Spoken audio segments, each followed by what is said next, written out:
Macherla MLA Pinnelli Ramakrishna Reddy polling రోజు ఆయన Palvai gate బూత్లోకి ప్రవేశించి ఆయన ఈవీఎంని ధ్వంసం చేసినటువంటి నేపథ్యంలో ఆయన్ని అరెస్ట్ చేసేందుకు పోలీసులు ప్రయత్నం చేయగా ఆయన కోర్టును ఆశ్రయించడం, కోర్టు నుంచి ఆయన స్టే తెచ్చుకోవడంతో ఆయన అరెస్ట్ వాయిదా పడింది.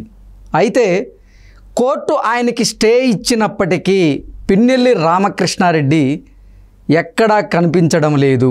ఎందుకు? ఆయనలో ఓటమి భయం మొదలైందా? ఓటమి భయంతోనే ఆయన బయటికి రావడం లేదా అంటూ రకరకాలుగా ఆయన మీద వార్తలు ఇప్పుడు సోషల్ మీడియా వేదికగా చక్కర్లు కొడుతున్నటువంటి నేపథ్యంలో అసలు ఆయన బయటికి రాకుండా ఉండడానికి కారణం ఏంటి అనే అంశానికి సంబంధించి మనతో మాట్లాడేందుకు ప్రముఖ రాజకీయ విశ్లేషకులు, ప్రముఖ సీనియర్ జర్నలిస్ట్ దుర్గా వడ్లమణి గారు మనతో ఉన్నారు. ఆవిడతో మాట్లాడదాం. దుర్గా నమస్తే అండి. నమస్తే. పిన్నెల్లి రామకృష్ణారెడ్డి గారు కోర్టును ఆశ్రయించి ఆయన స్టే తెచ్చుకున్నప్పటికీ ఆయన అజ్ఞాతం ఎందుకు వేడలేదు, ఇంకా అజ్ఞాతంలోనే ఎందుకు ఉన్నారు, ఆయన ఎందుకు బయటికి రావడం లేదు అనేది ఇప్పుడు సర్వత్రా చర్చనీయాంశంగా మారింది. ఆయన బయటకు వచ్చేందుకు భయపడుతున్నాడా? అసలు ఎందుకు బయటికి రావడం లేదంటే ఏం చెప్తారు?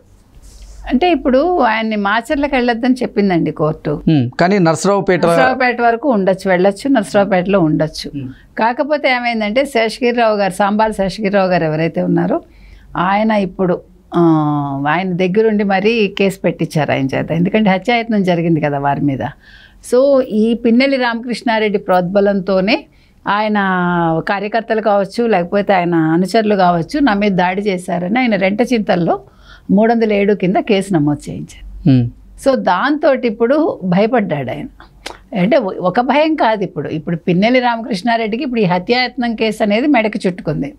ఇవన్నీ కాకుండా మీరు చెప్పినట్టుగా ఎలాగ ఓడిపోతానని ఆయనకు అర్థమైంది. ఆ ఓడిపోతాన్న భయంలోనే ఇన్ని తప్పిదాలు చేశాడు ఆయన.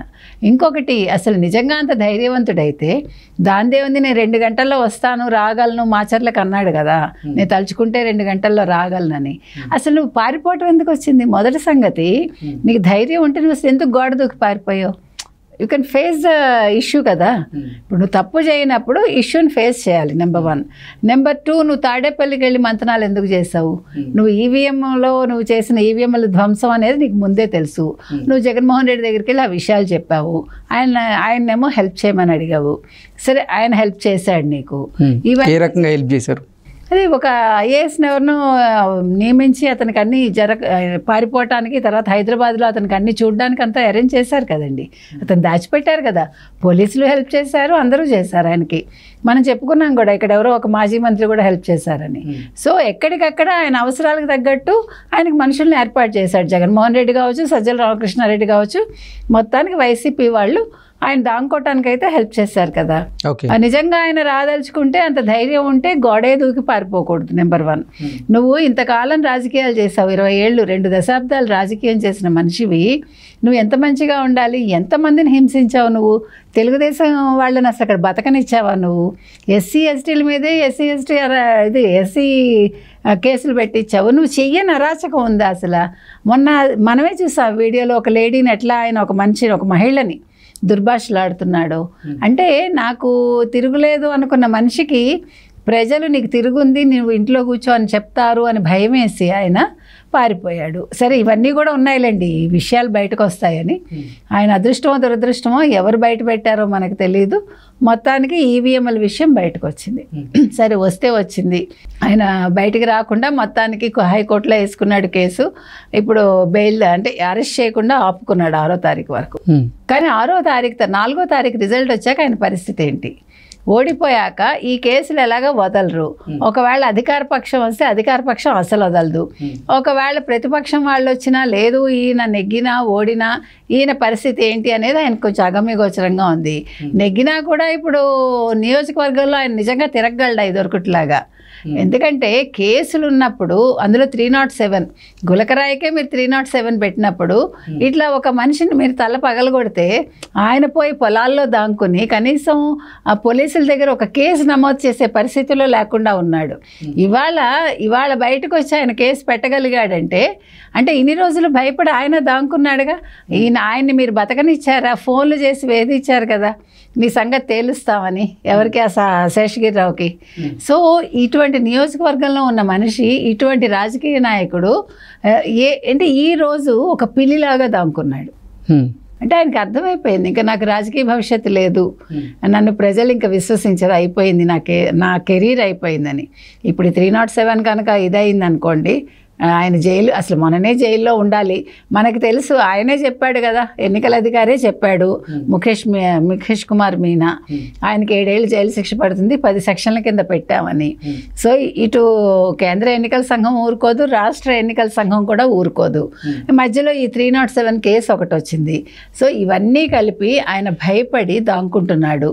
ఇంకా ఎన్ని కేసులు బయటకు వస్తాయి? ఈ ఒక్క ఈవీఎం తోటి ఆగలేదుగా, ఇంకా వాళ్ళు చేసిన ధ్వంసాలు ఏంటో అన్నదమ్ములు ఇద్దరు, ఇంకా మిగతా ప్లేసెస్లో కూడా జరిగాయి అంటున్నారు. మొత్తం నియోజకవర్గంలో ఎన్ని చేశారో ఏంటో ఇంకా ముందు ముందు బయటకు వస్తాయండి.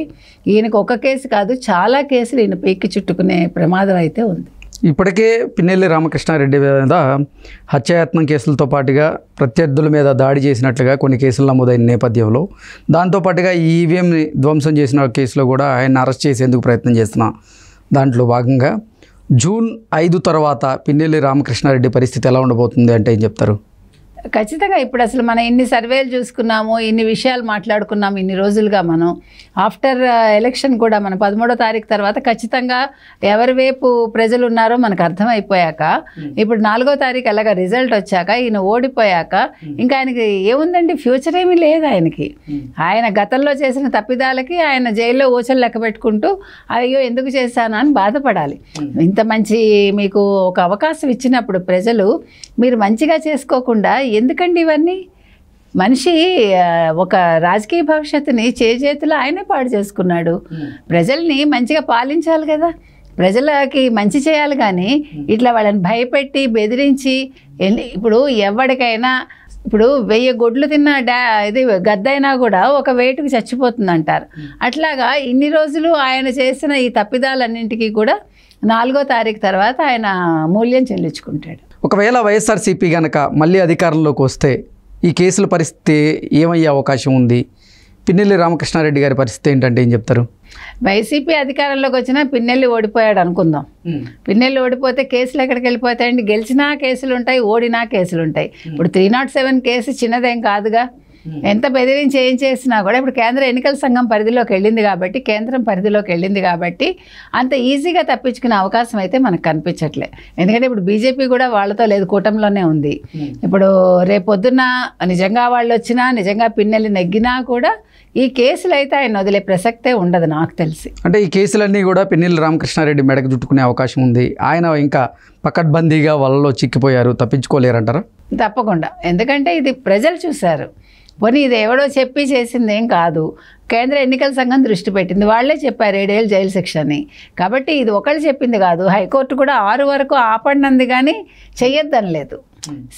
6 వరకు మీరేమి 6 వరకు స్టే ఇవ్వడానికి కారణం ఏంటి అంటే ఎలక్షన్స్లో ఇప్పుడు రాజ్యాంగం ప్రకారం ఒక రాజ్యాంగబద్ధంగా ఎన్నుకున్న ఎమ్మెల్యే ఆ రోజు కౌంటింగ్ రోజు ఉండాలి అన్నది వాళ్ళు చెప్పిన ఇది. అంటే అది అన్ని చోట్ల వర్తిస్తున్నా లేదా, ఇప్పుడు కోర్టు తీర్పు మీద మనం మాట్లాడలేం కాబట్టి ఆ రోజు వాళ్ళు చెప్పింది అది. అంతేగాని నిజంగా అయితే ఆయన ఇప్పటికి జైల్లో ఉండాలి అదొక ఇది పెట్టుకుని. అంటే ఇంకొక వైపు ఇంకోటి ఏం తెలిసిందంటే, ప్రభుత్వం తరఫు లాయర్ కూడా సరిగా వాదనలు వినిపించలేదు అని ఒక మాట కూడా వచ్చింది. ఏదేమైనా ఆయన టైం బాగుంది, బయటకు వచ్చాడు. సరే ఎంతకాలం బయట ఉంటాడో చూద్దాం. ఓకే అండి, థ్యాంక్ యూ సో మచ్.